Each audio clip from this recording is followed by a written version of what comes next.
Buenas tardes. Bienvenidos al ciclo de actividades por videoconferencia que brinda el Colegio Público de Abogados de la Capital Federal.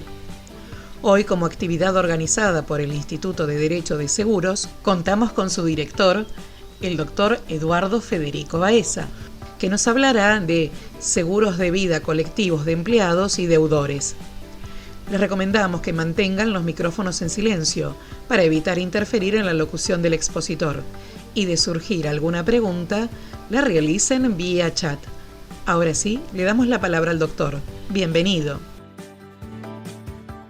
Bueno, buenas tardes a todos. Vamos a dar inicio a esta actividad que consiste en ver un aspecto que consideramos importante de los seguros de vida colectivos, donde se presenta un déficit informativo muy importante que origina que gran parte de las prestaciones no llegan a sus destinatarios, y eso en cierta medida es decir, convocan, es una convocatoria al abogado a tratar de suplir estos inconvenientes de los defectos de las consecuencias que origina esta deficiencia de información acerca de estos seguros, ¿sí?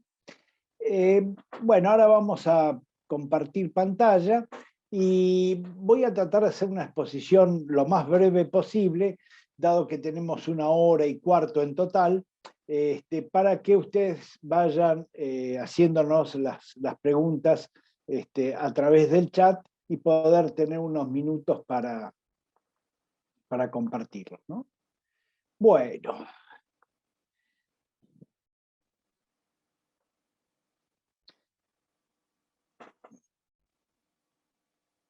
Bien. Bueno, comencemos por la definición más amplia o considerar el aspecto más peculiar que tienen los seguros de vida colectivos o seguros de grupo, que lo podemos ver a través de las personas que intervienen. Por un lado está el contratante, que puede ser el empleador del grupo que se va a asegurar, o el acreedor, que es, digamos, hacia quien un grupo de personas le deben dinero, ¿sí?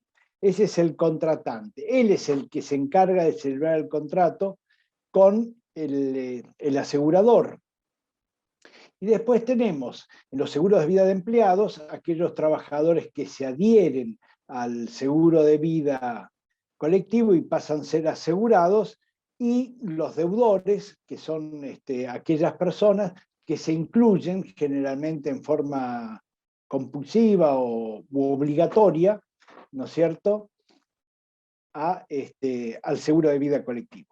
Y finalmente están los beneficiarios, que son aquellos que, en caso de muerte del asegurado, perciben la suma asegurada. En el caso de los empleadores, son aquellas personas que el empleado designa.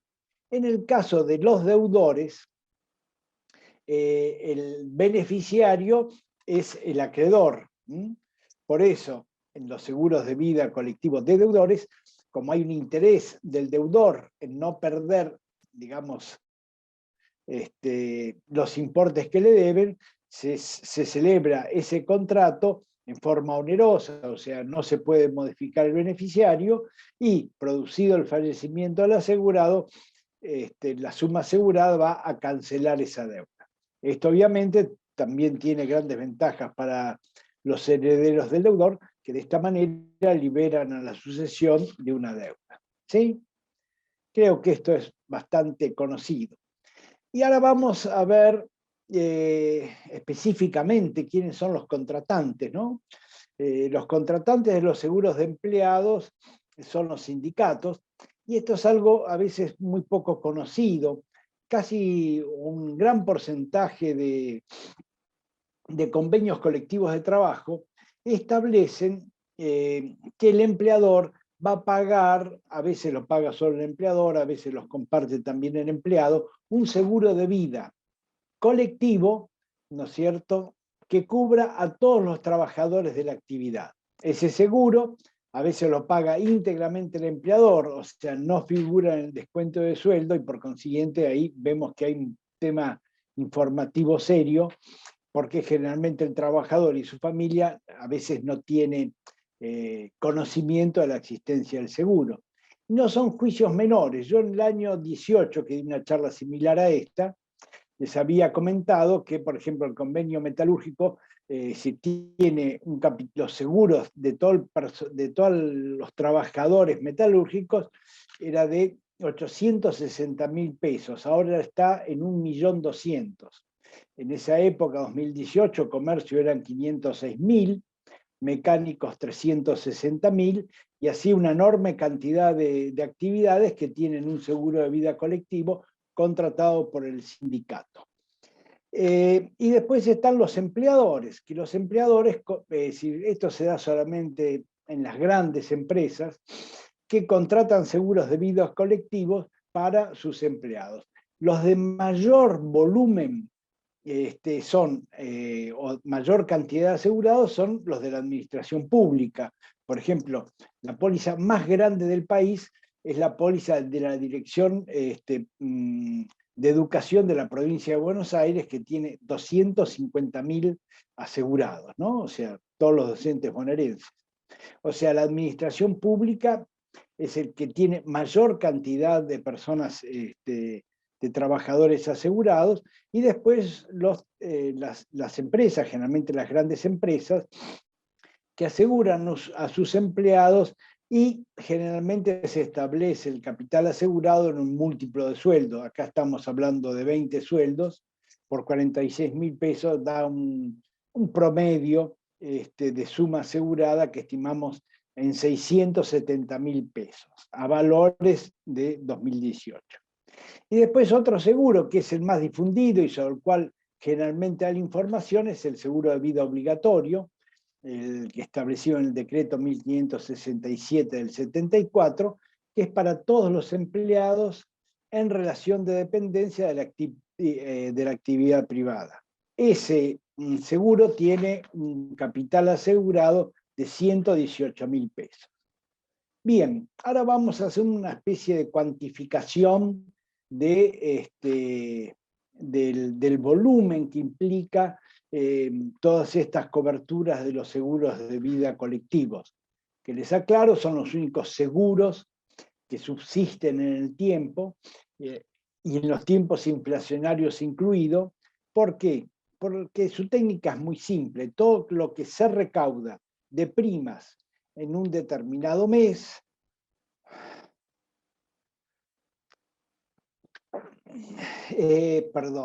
todo lo que se recauda de primas en un determinado mes se emplea para pagar todos los siniestros de ese mes. Por consiguiente, es el único seguro de vida que acompaña los procesos inflacionarios. A medida que aumentan los sueldos, aumenta el capital asegurado. Tienen una forma de actualización que es lo que ha permitido que hayan subsistido desde que se crearon hace más de 100 años hasta ahora, a pesar de todos los procesos inflacionarios. Bueno, tenemos trabajadores registrados en Argentina, o asalariados, mejor dicho, no registrados, son 9.400.000 personas. De ellas, los que están registrados son 5.640.000 trabajadores, aproximadamente un 60%, el otro 40% está en negro. Ya dijimos que la suma asegurada promedio por cada asegurado es de 670.000 pesos. Ahora bien, lo que tenemos en cuenta es que el total de sumas aseguradas, o sea, todo lo que está involucrado en el seguro que cubre a toda la población económicamente activa y registrada, ¿no es cierto?, son alrededor de 5.640.000 trabajadores por 670.000 pesos de suma asegurada, da, digamos, la significativa suma de 378.000 millones de pesos. Les hablo a valores del 18. no sé si soy claro, o sea, todos los 5.640.000 trabajadores en relación de dependencia registrados tienen un capital asegurado en caso de fallecimiento de 670.000 pesos. Multiplicamos cantidad de asegurados, de trabajadores asegurados por el importe promedio de un seguro de vida colectivo y tenemos estos 378.000 millones de pesos, que es la cobertura que abarca a todos los trabajadores registrados en relación de dependencia. Pero bueno, afortunadamente los fallecimientos son pocos. Entonces, vamos a ver los beneficiarios, cuántos son, o sea, cuántos siniestros se producen. Como ustedes saben, el seguro de vida colectivo cubre la muerte y generalmente, en casi todos los casos, cubre el riesgo de invalidez total y permanente. Entonces dijimos, vamos a decir, mejor dicho, que de los 5.640.000 trabajadores asegurados, es decir, en relación de dependencia registrados, fallecen por año 42.600 y se invalidan por año 10.800. Se invalidan en forma total y permanente. Eso hace que el total de siniestros, incapacidad y muerte llegue a 53.400 trabajadores. ¿Sí? O sea que por año se invalidan en forma total y definitiva o fallecen 53.400 trabajadores, cuyos beneficiarios tendrían que tener acceso al seguro. ¿Sí?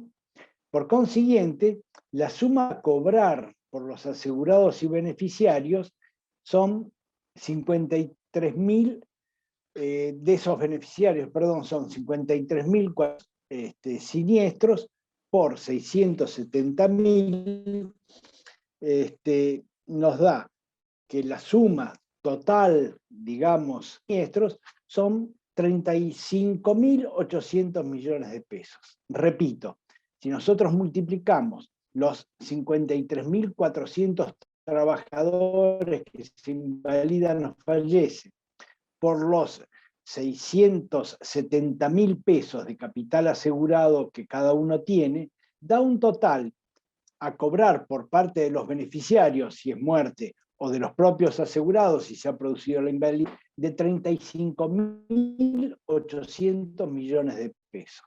¿Sí?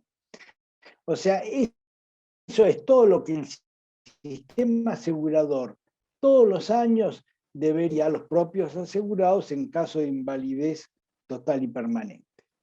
Pero lo que nosotros advertimos es que hay un enorme déficit informativo que vamos a ver que incide significativamente en la falta de reclamo de los capitales asegurados por el fallecimiento de los asegurados, ¿no? O sea, después vamos a puntualizar cuáles son los defectos informativos a los que nos referimos. Es decir, nosotros tenemos que considerar que las pérdidas por déficit informativo de los asegurados es un 30%. Por consiguiente, de los 35.800 millones que tienen que cobrar, tendrían que cobrar los beneficiarios y asegurados siniestrados, se reclama una suma muy inferior, un 30%, lo que significa que 10.740 millones de pesos que deberían ir a los beneficiarios y a los asegurados invalidados no se están pagando. O sea, se hace todo un esfuerzo para que haya este tipo de coberturas que sostengan a las familias y a los trabajadores en una situación crítica, y en forma inmediata, porque estos 600.000 pesos, o bueno, promedio que dijimos que tienen los trabajadores, bueno, es un promedio es decir, que no le permite a una familia poder subsistir, digamos, en forma, en los años sucesivos con ese dinero. Pero sí es muy útil para que la familia se reorganice en función del siniestro, contar con esos 670.000 pesos. ¿Sí? Esto es muy significativo porque permite sobre todo, por ejemplo, en el caso del fallecimiento de uno de los miembros de la familia, que es el sostén de la familia, le permite al otro cubrir sus necesidades básicas y la de sus hijos por un determinado tiempo en el cual se va, va a tratar de suplir con su trabajo personal los ingresos que antes proveía el trabajador fallecido o inválido. Lo mismo el inválido podrá con ese dinero pasar determinada cantidad de tiempo hasta tratar de conseguir una actividad que le provea, aunque sea una parte de los ingresos que tenía. Bueno, esto es, digamos, el nudo de esta charla. Hay 10.740 millones de pesos que tendrían que ir con destino a asegurados que hoy no están llegando a ellos. Por eso la importancia que tiene el abogado, al cual se lo consulta siempre por cuestiones vinculadas a la muerte o a la invalidez, por accidentes, sucesiones, etcétera, que tengan presente que en cada persona que fallece o en cada persona que se invalida en forma total y permanente, hay una suma de dinero a cobrar que beneficia a sus clientes, ¿no es cierto?, en esa situación crítica que es el padecimiento de esa contingencia. Y que esa suma de dinero sirve obviamente para que esa familia pueda reorganizando la solución a estos déficits que se producen en cuanto a los ingresos de ese grupo familiar. Bueno, ahora quería hablarles de las características de los seguros de vida colectivos. Como ya les dije al principio, la celebración del contrato es entre la aseguradora y el contratante. Contratante puede ser el empleador, un sindicato, el empleador privado, el empleador público, un sindicato, y en caso de acreedores, también pueden contratar seguros de vida para sus deudores. Ellos son los que celebran el contrato con la aseguradora y son los que fijan las condiciones del seguro, ¿no? Bien, es un contrato accesorio, es decir, no es esto también es importante para ver el déficit informativo que se produce en estos seguros. Es un seguro accesorio a una relación de empleo. Por consiguiente, no se le da una significación muy importante. Generalmente el trabajador se adhiere al seguro cuando ingresa al trabajo y no es noticia para andar dando en casa, tengo un seguro de vida por si me muero.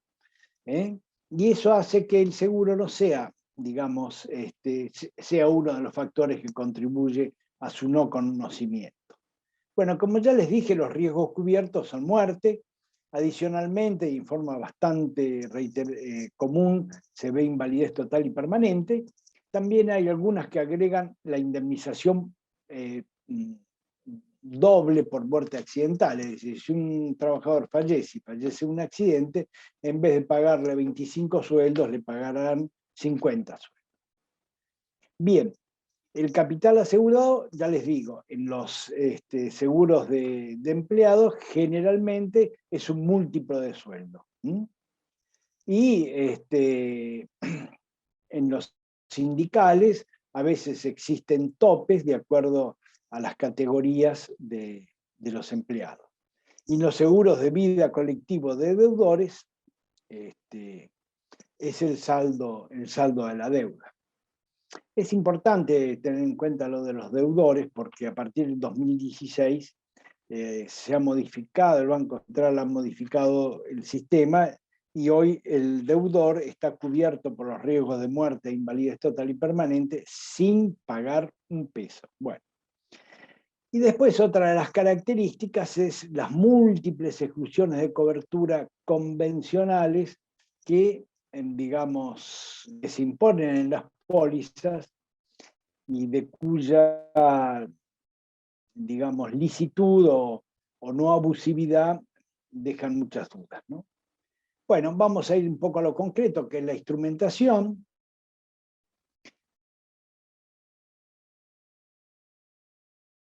Lo establece, como el contrato lo hace el empleador o el acreedor con la aseguradora, la aseguradora emite una póliza y se la entrega al empleador o al acreedor. O sea, esa póliza, es decir, no llega a conocimiento del resto de los componentes de esos grupos asegurados. Los asegurados, en función de la información, el grupo de empleados o el grupo de deudores, en función de la información que le da el contratante, se adhieren a ese seguro debido a la licitud de seguro. Y el Reglamento General de la Actividad Aseguradora, que es la reglamentación establece que cada trabajador que se adhiere a un seguro de vida colectivo recibir un certificado de incorporación con la información esencial del seguro. Y todos los años tiene que recibir un certificado, ¿no es cierto?, de que está asegurado. Esa es la obligación legal que, como vamos a ver ahora, no solo es del asegurador, sino también del contratante. Bien, en cuanto a la interpretación de este contrato, tengan en cuenta que es un contrato de consumo. No van a encontrar nadie que objete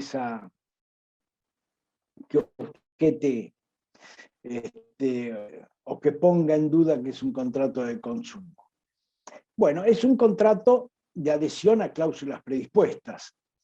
Lo celebra el empleador con la aseguradora y el trabajador se adhiere a ese seguro en la forma que está predispuesto, o sea que no hay ningún margen de modificación. Las prestaciones que da, o sea, las sumas aseguradas que paga, son de carácter alimentario, ¿sí?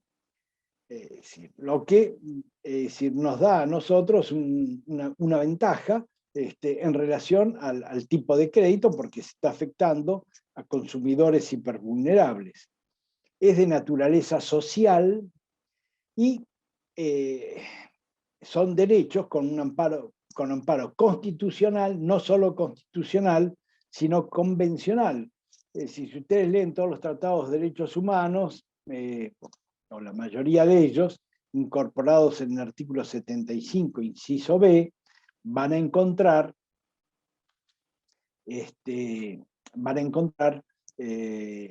que uno de los derechos garantizados son los seguros de vida. O sea que, digamos, tiene toda la protección de nuestro ordenamiento jurídico, no solamente la ley de seguros, sino la ley del consumidor. Y ustedes dicen, la ley del consumidor, ¿y cuál es la ventaja? Las ventajas son muchas. Bueno, ahora ustedes saben que la Ciudad de Buenos Aires se ha declarado competente para entender en todos los asuntos, en todos los casos de consumo. Este es un típico, los reclamos que haya por estos seguros es un típico caso de consumo y tiene que tramitar en la capital federal mediante un procedimiento electrónico que ha entrado en vigencia creo que en marzo de este año, que es, digamos, un código de procedimiento de acciones de consumo. Es un procedimiento muy moderno y con él tiene las siguientes ventajas. Tiene el beneficio de justicia gratuita con un alcance amplio, es decir, no se paga ni la tasa ni ningún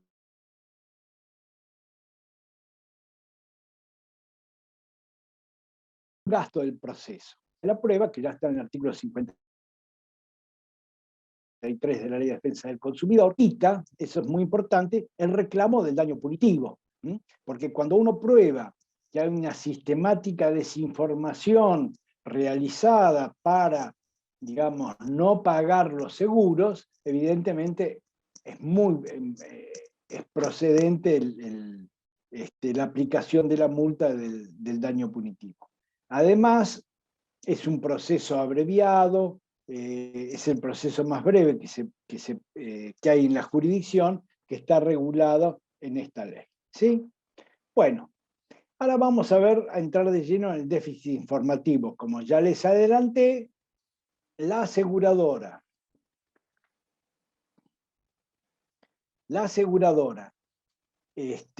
está obligada a entregarle un certificado de incorporación y anualmente, cuando se incorpora el seguro, y un certificado individual. Los certificados tienen que contener la información básica: el número de póliza y certificado, el nombre de la aseguradora y el asegurado, la fecha de inicio de cobertura, los riesgos cubiertos por cobertura, o sea, si cubre muerte, invalidez, doble por accidente, la suma asegurada por cobertura o base del cálculo de la misma. Por ejemplo, se cubre hasta 25 más. El importe que se paga son 25 sueldos de tal categoría, de los sueldos que el mismo trabajador cobra. Si existen carecias de cobertura, si existen, bueno, acá en cuanto a los beneficiarios se solicita que se incluya una leyenda diciendo a los trabajadores que designen expresamente un beneficiario a fin de no complicar la liquidación de esto. El premio total discriminado, o sea, cuánto es de prima pura, cuánto de gasto de administración, cuánto de gastos de adquisición, si el plan está autorizado por la superintendencia, y una leyenda y dos leyendas, una que ya se las comenté, que es la del el derecho a designar beneficiario, y la segunda es el derecho a pedir la póliza. ¿Cuál es el problema que tenemos informativo que les vengo comentando desde un inicio? Que estos certificados, por una inveterada práctica, no se entregan. O sea, una enorme cantidad de asegurados, y cuanto menor sea su nivel de educación, más acentuado se va a dar, no cuentan con los certificados porque no se los envían. ¿Sí? Ahora, ¿de quién es la responsabilidad? La responsabilidad primaria es de la aseguradora, pero también en las pólizas se pacta que el asegurador proporcionará a cada asegurado por intermedio del contratante el certificado individual. O sea, que hay una obligación legal que está establecida en el Reglamento General de la Actividad Aseguradora de entregar los certificados. Y hay una obligación convencional que está en todas las pólizas de seguro de vida colectivo, que el asegurador le va a entregar al asegurado a través del contratante el certificado individual. Bien. Y acá quiero traer a colación, y no hace falta leerlo, si bien yo extraje algunos párrafos, es un juicio Rapaport contra Nucleoeléctrica, que es del año 16, bueno, que están los datos, es de la Sala E, del 2016, está en Microjuris, y ahí tengo el link para poder verlo. Acá era uno de los casos típicos de falta de información. En este caso, el trabajador, cuando fue asegurado, se le prometió 25 sueldos en caso de fallecimiento. Fallece este señor, va a cobrar el seguro y le dicen, bueno, 25 sueldos son 1.500.000 pesos, pero la póliza se estableció un máximo de 500.000 pesos. Entonces le vamos a pagar 500.000 pesos y no 1,5 millones de pesos, que eran los 25 sueldos. Evidentemente, esa disminución del capital asegurado o ese límite del capital asegurado no le fue informado porque nunca le entregaron ningún certificado, ni el de incorporación, ni los anuales, y por consiguiente el trabajador no tenía información de que le habían reducido el capital asegurado. Esta es una de los problemas más grandes que se plantean con este déficit informativo. La gente cree que está asegurada en 25 sueldos, fallecen, van los hijos, o la viuda, o el viudo, a reclamar el capital asegurado de 25 sueldos y le dicen, sí, eran 25 sueldos, pero hace 3 años decidimos que eran 25 siempre y cuando no superen un tope X, que en realidad reduce esos 25 sueldos a 3. Bueno, es un fallo interesante este de Rapoport contra Nucleoeléctrica. Cámara condena solidariamente al pago de la diferencia de la indemnización tanto a Allianz, que era el asegurador, como al contratante de la póliza Nucleoeléctrica. También hay otros fallos, a ver si leemos la síntesis, aunque sea en síntesis. Se debe brindar al asegurado en su carácter de consumidor los elementos necesarios para actuar con conocimiento de causa, particularmente en lo relacionado al alcance de la cobertura, los riesgos cubiertos y excluidos, entre otros. El fallo cita acá, bueno, un gran doctrinario, que es el doctor Rubén Stiglitz, bueno, que con justa razón, digamos, es tomado como fundamento de este fallo. Bueno, también hay fallos del interior. Acá yo les coloqué 2 que son de la provincia de Neuquén, ¿no? Bueno, ahora vamos a ver qué consecuencias, ya se adelanté, que trae el déficit informativo. La primera es la ignorancia directamente del seguro. Se ignora el seguro porque nunca llegó a esa casa el certificado de incorporación y el certificado de cobertura, o sea que cuando la persona fallece y su familia empieza a buscar los papeles, digamos, o para sacar la pensión, o todos los trámites atinentes a hacer la sucesión, o todos los trámites atinentes, digamos, a esa contingencia, jamás van a encontrar un certificado seguro. Por consiguiente, van a estar en la absoluta ignorancia del seguro. Y acá, como ustedes bien saben, si no se reclama, no se paga. La otra es la ignorancia de los riesgos cubiertos, ¿sí? Porque ya les digo, es muerte, invalidez, doble por accidente y también aseguramiento del cónyuge. Se asegura el cónyuge del trabajador. Si el trabajador elige asegurar al cónyuge, consigue el consentimiento y lo asegura. Ante la falta de información, conozco el caso de un trabajador que la compañía fue cambiando de compañía de seguro cada 3 años y en el tercer seguro, la persona que le estaba haciendo firmar la solicitud de adhesión al seguro le dijo: ¿usted quiere seguir manteniendo asegurada a su señora? El hombre se sobresaltó, el trabajador dijo: ¿cómo? Mi señora murió hace 3 años. Claro, él ignoraba que la esposa de él estaba asegurada y había fallecido hace 3 años. Hizo el reclamo y por supuesto la aseguradora le dijo prescripción. La otra cuestión es que se ignora el capital asegurado. Generalmente, cuando se originan estos contratos, se establecen múltiplos de sueldo, pero en algunas o en muchísimas ocasiones se establecen topes máximos que el asegurado nunca conoce, que ignora y que cuando va a cobrar le van a pagar con el límite, salvo que haya un abogado que pueda ahí orientarlo y le pueda explicar, pueda buscar cuál es el capital originario y pueda, digamos, acompañarlo en este reclamo.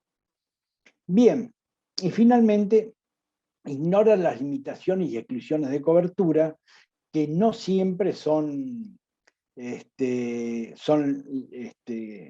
legales y que se aplican en las pólizas, ¿no? Bueno, las consecuencias es si no se brindó la información necesaria y el caso llega a decisión judicial, es inoponible al trabajador, como fue en el caso Rapoport con Nucleoeléctrica, no le son oponibles las reducciones del capital asegurado no informada, ¿no? Y también las carencias, las limitaciones, las exclusiones de cobertura, etc. Bien. Todas estas situaciones, la reducción del capital asegurado, la carencia por enfermedades preexistentes, que es muy invocada, el trabajador muere de una enfermedad que había contraído antes del seguro, aunque no la supiera, aunque no estuviera diagnosticado, y no se paga la prestación. Esa cláusula que obviamente es ilegal porque contradice todo el sistema de la ley de seguros, no corresponde que se aplique, y hay que impugnarla, evidentemente. Aparte, jamás le fue informada al asegurado. Y después, todas las exclusiones no convencionales que se aplican, que tienen grandes defectos. Por ejemplo, la culpa grave en los seguros de vida solamente es para la cobertura de accidentes personales. Es decir, cuando la muerte del trabajador se originó en un accidente. ¿Sí? Si la muerte no se origina en un accidente, no existe la exclusión de cobertura. Por eso yo les puse, esta es una exclusión de cobertura que rige para los seguros de daños patrimoniales, responsabilidad civil y accidentes personales, no para vida. Después el consumo de drogas, enervantes, eso no es, no es causal de exclusión de cobertura, para nada. Es decir, puede ser, si es una cobertura de accidentes personales, podríamos decir que hubo culpa grave, pero en los seguros de muerte, o sea, que cubren el riesgo de fallecimiento por cualquier causa, no se puede invocar, digamos, como exclusión de cobertura, el uso de drogas, enervantes, etcétera. También prevén las pólizas la guerra, el motín o tumulto, que está previsto para los juicios de daños patrimoniales, no para los seguros de vida. Y después también se contemplan muchas exclusiones de cobertura que no corresponden a los seguros de vida porque no están en la ley de seguros. Fallecimiento en actos de guerrilla, rebelión, sedición, terrorismo, huelga. Huelga es un derecho constitucional, o sea, yo muero en ejercicio de un derecho constitucional y no me pagan el seguro. En fin, y después exclusiones por actividades riesgosas. Aquí no corresponde excluir al asegurado porque se dedicó a hacer una actividad riesgosa, voló en parapente o lo que sea. La ley tiene otro sistema de prever esto, que es establecer la póliza qué actividades tiene que informar previamente el asegurado para que la aseguradora diga, no lo voy a hacer, a seguir asegurando por esta actividad riesgosa que hace, o que quiere hacer, o le voy a cobrar una prima más cara, o directamente acepto que la haga. Bien, acá hemos terminado con... perdón, me faltaban los seguros de vida colectivos de deudores. Los que le quiero decir simplemente aquí es que la comunicación del Banco Central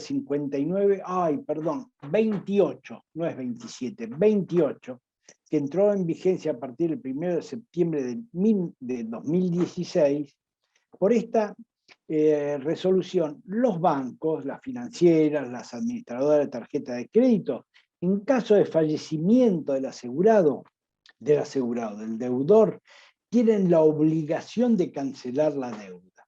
Eso lo pueden hacer a través de un seguro, contratar una compañía de seguro, o autoasegurarse, es decir, hacer previsiones económico-financieras para pagar esos riesgos. Y lo más interesante de todo es que no le pueden cobrar al cliente nada por esa cobertura. ¿Sí? Lo que sucedía antes del 16, que los bancos y las financieras y las tarjetas cobraban fortunas por ese seguro, y las tenían que pagar el cliente, y eso se convertía en enormes ganancias para los bancos y financieras. Bueno, esta resolución, la 59-28-97, pone coto a esto, y los bancos deben cancelar todos los saldos deudores de préstamos personales, hipotecarios, prendarios, etcétera, a la muerte o invalidez del trabajador, invalidez total y permanente del trabajador. Y por eso no pueden cobrarle nada al usuario. Bueno, acá ya terminamos. Si alguien quiere hacer preguntas en el chat, vamos a verlo.